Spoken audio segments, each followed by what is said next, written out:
So what can you as universities do? This one I'm just going to listen because I think you know these things better than I do. So I don't need to tell you. But because you invited me, let me just say them. And then you can decide what you will do with them.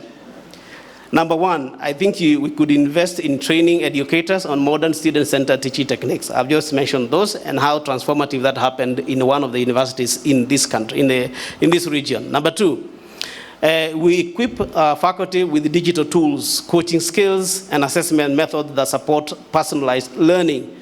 If we talk about it, but we don't give you the skills to do it, that's it. It's just a nice document we have. So we should make policies that promote those smaller classes. We should put in place effective mentorship programs.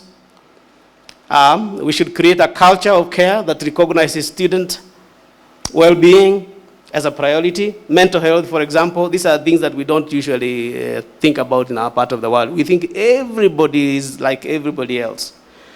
And so anybody who wants to behave differently, we try to cane them into behaving.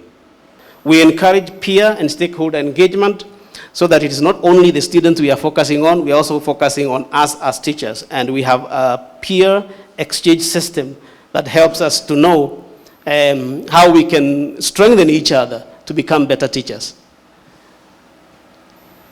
I think if we do that, then we stop feeling that if teacher X invites us to see some transformative ways of teaching and learning, he's looking down on us.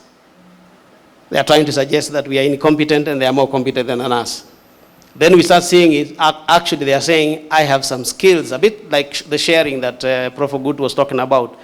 We want to be one, we want to share these things. I have found this thing that really works, try it and see whether it can work for you. And I can tell you, it happened to me when I was Director of Quality Assurance at State University. One time we organized, and I'm sure there might be some people here who remember that if they came from there.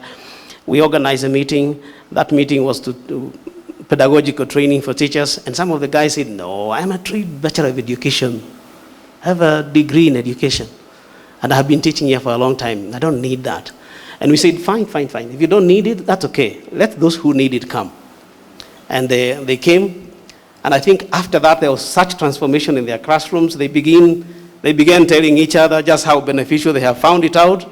And the next time we announced one, that the class was 30 people. We only needed 30 people. In less than 30 minutes, it was full.